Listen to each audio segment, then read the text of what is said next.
Wayanad package പോലും നമുക്ക് തന്നില്ല. വയനാട് തീവ്ര ദുരന്തമായി പ്രഖ്യാപിച്ചിട്ട് പോലും നമ്മൾ ആവശ്യപ്പെട്ട ഒരു തുകയും വയനാടിന് വേണ്ടി അനുവദിച്ചില്ല. അതുപോലെ തന്നെ വിഴിഞ്ഞം തുറമുഖത്തിന് വേണ്ടിയിട്ടുള്ള സഹായം നമുക്ക് കിട്ടിയിട്ടില്ല. ഓൾ ഇന്ത്യ മെഡിക്കൽ ഇൻസ്റ്റിറ്റ്യൂട്ട് പോലും കിട്ടിയിട്ടില്ല.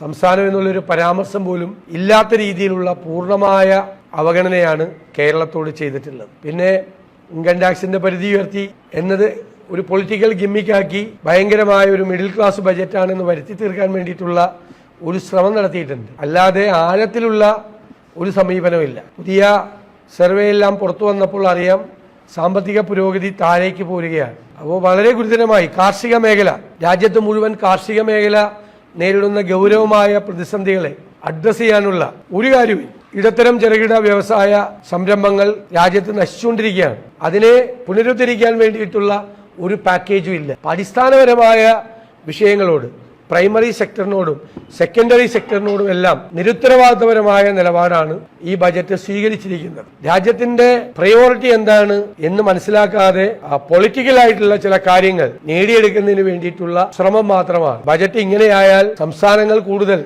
ധനപ്രതിസന്ധിയിലേക്ക് പോകുന്ന അവസ്ഥ ഉണ്ടാവും.